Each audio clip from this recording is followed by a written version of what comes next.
In this review video, we've got something really exciting to show you. This is the Mooncool TK1 electric folding trike. Now, until we started this video, I'd never been on a trike in my life. I have done 2 miles to get to this intro part, along with Heather trying as well. And it's an experience, is all I'll tell you. Throw everything out of the window that you've ever learned about cycling. This is completely different. I'm just about there with it. Heather? I've had a couple of goes, which you'll see, and it's just not for me. I suppose more practice.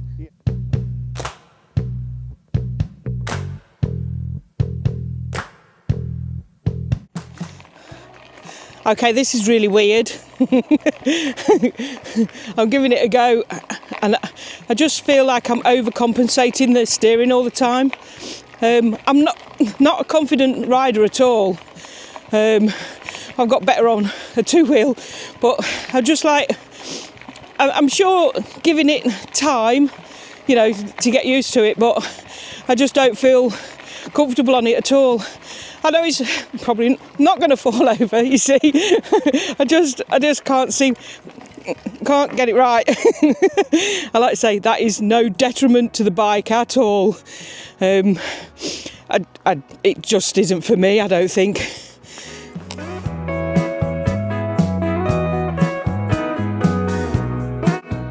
Like I say, it's a lovely bike, and I'm sure, you know, if you get used to it, it'd be great. And I probably wouldn't fall off it. You won't fall off it, will you? I would advise anybody, find somewhere like we are here, completely off the road. To practice. To practice. Let's get a look at it. Right, so we'll have a quick look around the trike. As you can see, 3 wheels, metal mud guards all around.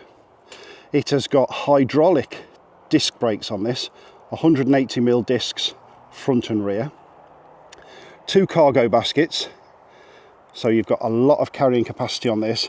And speaking of carrying capacity, up to 450 pounds total capacity on this. So that's 205 kilograms this bike can take with the rider and the payload. It's got your standard off-road tyres, or semi-biased off-road, I guess. These are 20 by 3 inch. So not super fat, but not skinny either. You can see we have got lights on the rear and indicators. I'll show you them working in a while. Front lights as well. It is a single speed bike. There are no gears on this bike at all. It is just a crank there with 36 teeth, driving an 18 tooth drive motor there. You can see the drive motor is stating it's CE compliance, 36 volts, 250 watts. So all good for the UK on that part. It's not your conventional folding bike in the way that it makes it more portable. It really only does fold to give it a smaller footprint. And I will show you that in a while. So on the handlebars there, you've got your standard palm grips, brake levers. These are the indicators, left and right. It doesn't have a bell, it has a horn. And then this is a throttle. Now this is where I think we're in the grey area on this one, because my version, it's actually active. Now I don't know whether they've sent me a demo version, but it is badged up as UK compliant on the website and everything. So I would check, if you're going to buy, that it's fully UK compliant. So on your brake lever, if you pull it and then pull that little clip down, that's now a handbrake, so it stops the bike rolling away if you're on uneven surfaces. And it's the same on the other side. Just press and hold like that. To release them, just pull the lever and they're off. So you can see you've got front suspension on the bike. There's about 40mm of travel there, and you can lock or unlock that. Perfectly comfortable. Huge seat, so although you haven't got any rear suspension, with the semi-chunky tyres, it's really comfortable to ride. The battery is a 36 volt 20 amp hour battery, and it's removable with a key. You can leave it on the bike to charge it, or take it off and take it into the house to charge as well. I just want to show you the back. You can see we've got a centre differential there. That's the disc brake on the back. So basically the chain from the pedals drives this side of the hub motor, and then the other side of the hub motor drives the differential, and that obviously allows the two wheels to travel at independent speeds to aid with cornering. So the bike does have a walk assist, so if you want to just push it and you want a bit of power to help you, you hold the minus button down. Now, I'm not being negative with this, but I find the walk assist is slightly too quick. It says in the manual it's set at 3.6 miles an hour, and it is, but what I'm finding is, because it's a trike and it's wider, when you're trying to place your feet next to it to walk with it, the rear wheel is banging into you. So you're having to walk like this, and it's not ideal. You'll see now what I'm going to do.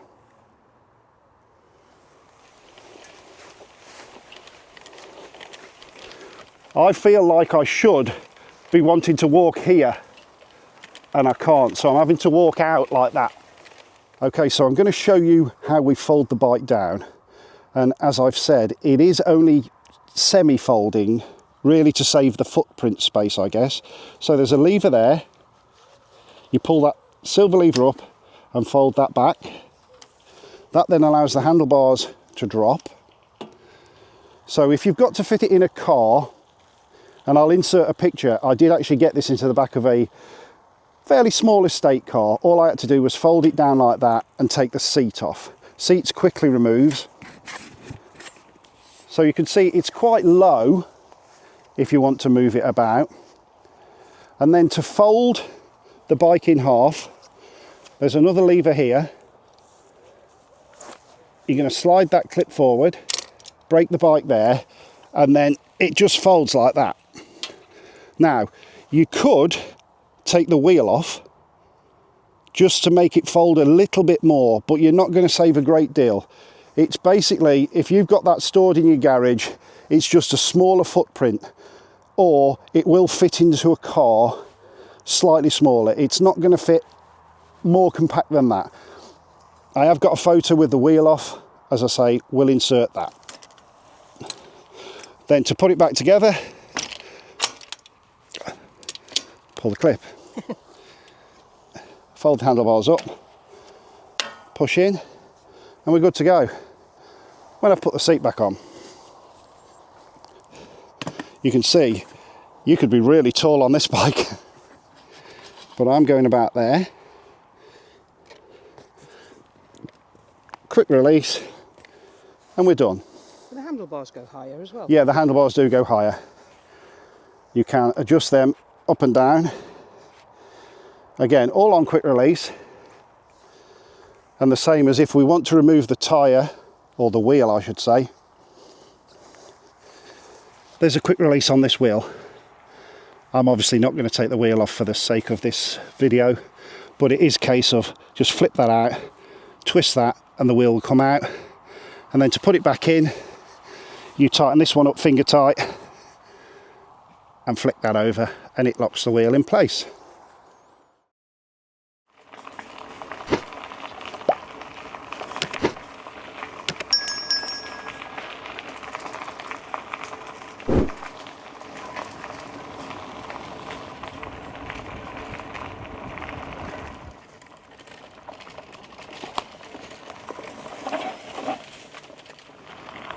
It's absolutely fine riding through these little gravelly dirt tracks. You have got to be aware of the width of the bike. It is 29 inches wide, so placement is key.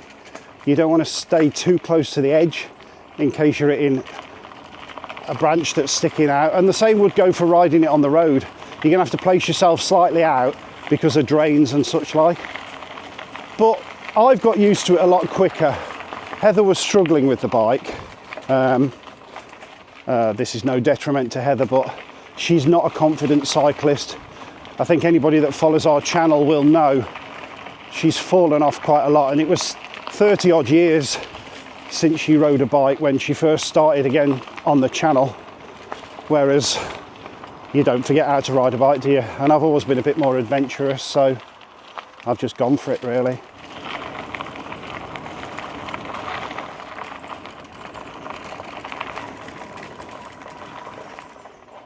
So this is always something to note with cycling, and I guess more so with a trike. This weighs in at 40 kilos in its riding state now. That's with no shopping or anything on it. Just the bike with the battery is 40 kilos. So when you get to something like this, lifting it over could be an issue you need to look out for, and fitting it through that gap there could be an issue because of the width of the handlebars. But of course, what we can do, we can fold the bars down and push it through.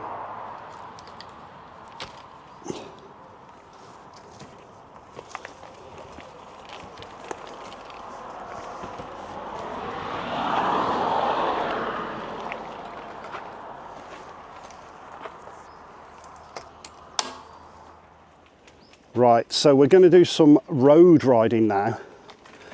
And like I said to you, you've got to place the bike. You can see that that drain is coming up. I need to be away from them. And of course, the cars behind now have to give me even more space. And thank you to that Focus who actually abided by the rules.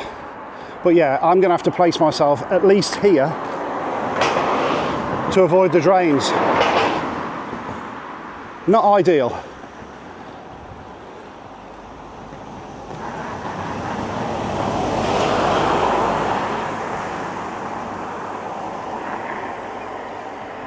It's also worth noting as well, on a road with the camber, you do find yourself leaning a lot more. Just click the power assist onto 3 to get up this hill. Previously to that, I've not been having it on really.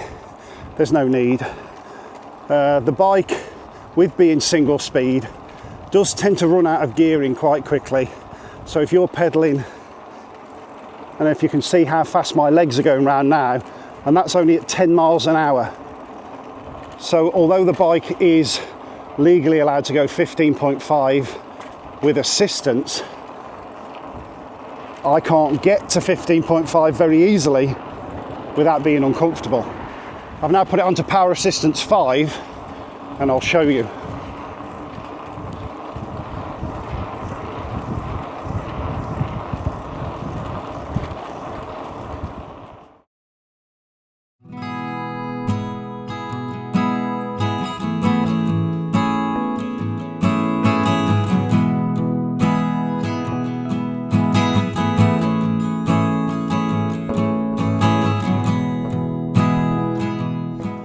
So we're now on a semi-paved road and we're gonna have a little bit of a ride around a local tourist spot.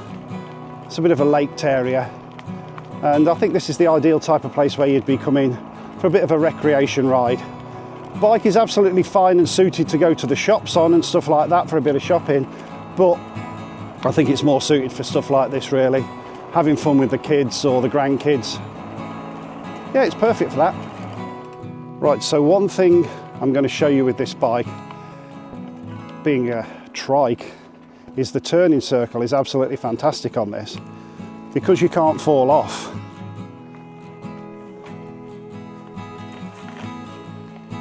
You can obviously spin it on a sixpence, as they say.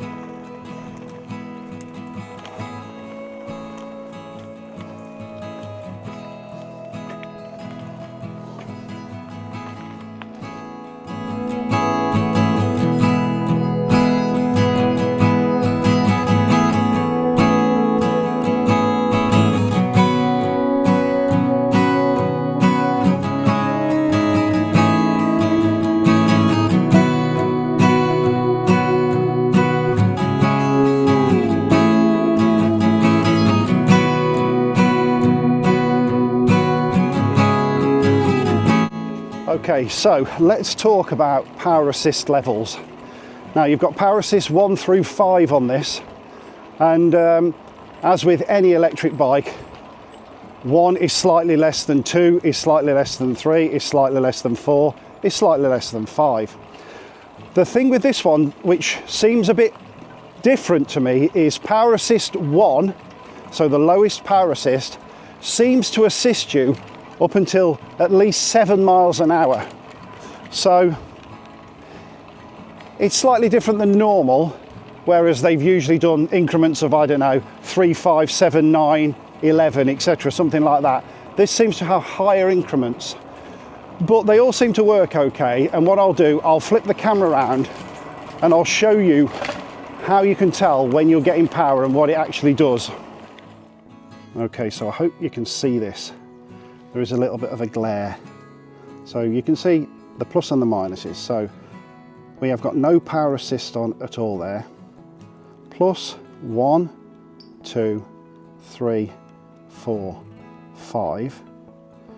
And what happens is 1 will take you to a certain speed, and then the power meter will drop to 0.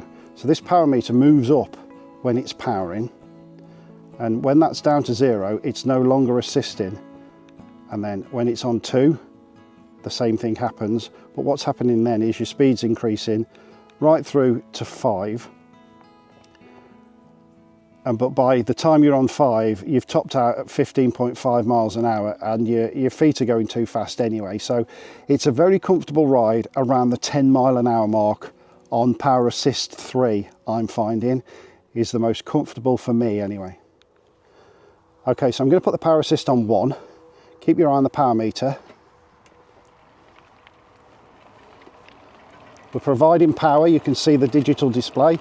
As soon as I hit 7, we now have no power. If I click it onto power 2, we're already going too fast to develop any power. Put it on 3, we're now putting power in. 4, 5, and 5 will continue generating power until I get to 15.5, and then it's gone off.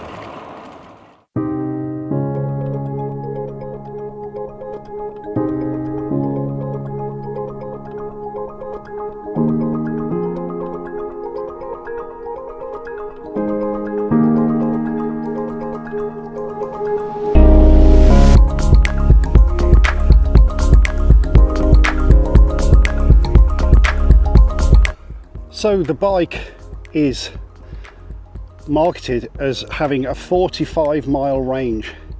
Now, as I always say on any review video, impossible to test that. Always depends on what power assist level you have, the weight of the rider, the road conditions, etc, etc.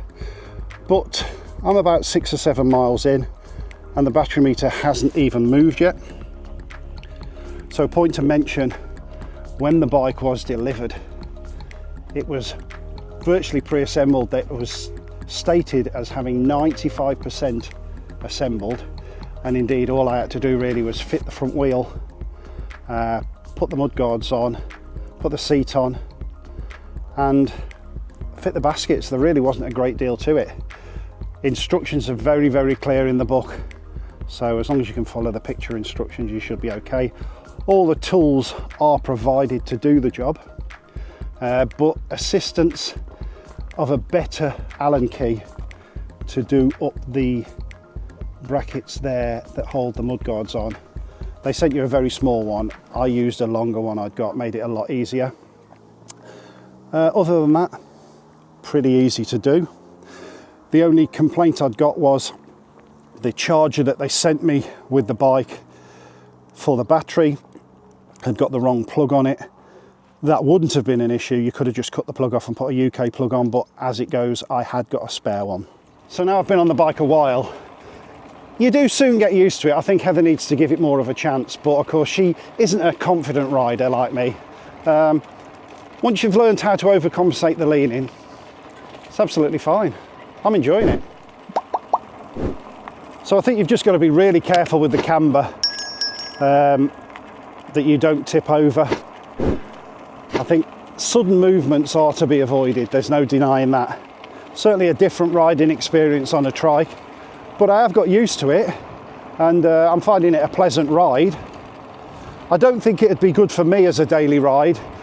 One, because I couldn't take it with me in the camper van, and two, just the physical size of it would make it awkward to get to and from work on. I wouldn't be able to get past the van every day in and out of the garage. It would be quite awkward for that. So something to bear in mind is research. It's going to be the right bike for you if you're interested in one. We're going to start heading home now, and we're going to go on the main road. As I said, being very careful of the placement. Hopefully you can see where I'm sitting. I think the cars behind are just going to have to treat me like a small car, which is basically all I can say. I'm 29 inches wide on the back, and I've got to sit out from the drains. Currently, I've got it on Power Assist 5, and I'm going 12 miles an hour, and that's about as much as my legs can do. I'm in effect doing what they call ghost pedaling now, which is just turning the pedals, and it's providing the same sort of effect as would be having a throttle, really, because I can't pedal any harder. If I drop the power assist down and just pedal using my own legs, we'll be going 5 or 6 miles an hour up this hill, and that's really not safe on a main road. Hopefully that's better. My camera slipped. Let's see how we're going now.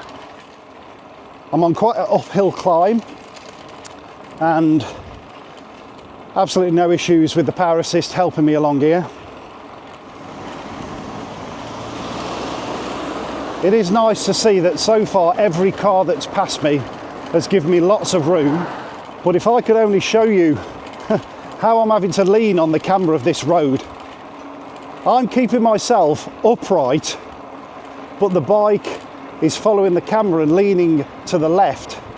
So it really does give your core a workout. I can feel the left-hand side of my body pressing against me, if you like, just to keep me up straight. So we're 10 miles in, and I've only lost 1 bar off the battery. But what you have to remember when you're doing these review videos is you're not riding as you would be on a normal bike ride.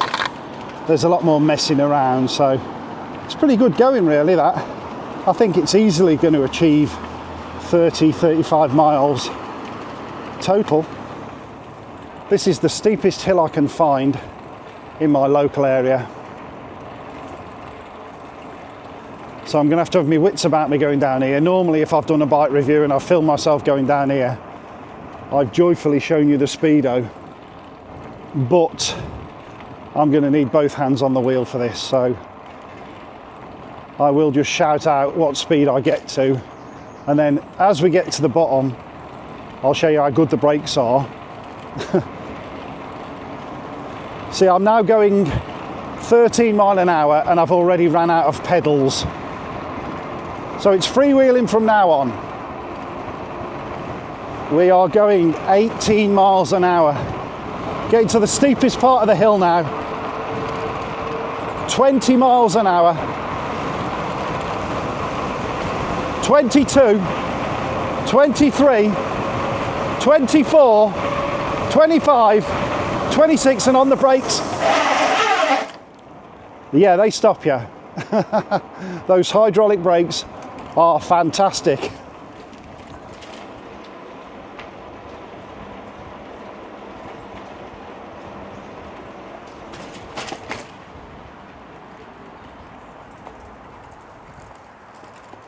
Okay, so that was the Mooncool TK1 folding electric bike. I really enjoyed riding that once I'd got used to it. As I said on the ride, it does take some getting used to. I've done about 12 or 13 miles. You find muscles you didn't think you had. It's certainly different style of riding, and I think if you could find maybe somewhere a bit more private to have a good practice, you'd feel a bit more confident. But I just, like I say, it was really weird, and just moving the handlebars slightly, and I was going into the side of the road, and I just couldn't, side of the path, and I just couldn't get myself head round it. Yeah. So it's definitely a bit different, and I think we've got to remember that you had 30 years of not riding a bike, and then suddenly to get on something like this is quite quite a difficult thing to do. Yeah, like as I said when I was riding it, you know, if you're going to go to a trike, you really need to get out there and try it first. Yeah, but I think it's if you want one and you get a bit of confidence, somewhere to practice, I think you'd be okay with it. Yeah, definitely, yeah. Anyway, I hope you enjoyed the review. As always, there will be a link in the description to any discount codes that I've got, and if I do, I'll put it on the screen now as well for you. And yeah, we'll see you on another bike review video. Bye-bye. Bye.